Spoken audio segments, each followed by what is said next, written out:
Hello guys! May ibabahagi na naman ako sa inyo na makakatulong sa ating ginagawa dito sa mundo ni Meta. Dapat malaman mo ito para maunawaan mo ang ituturo mo.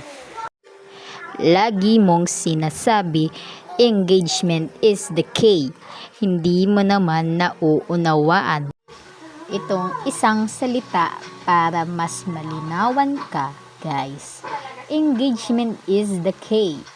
Dapat ang content mo ay engaging para mag-engage sila sa mga content mo at maipakita sa malawak na audience ang mga content mo habang marami ang nag-i-engage sa mga content mo.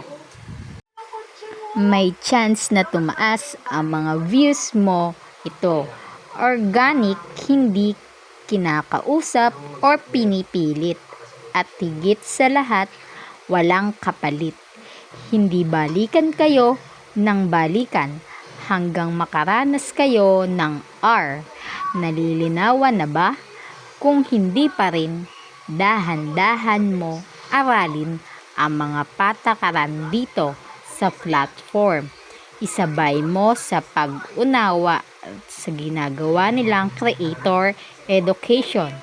Ang platform ang sundin mo at marami ang malilito dahil sa turo mo. Follow and share!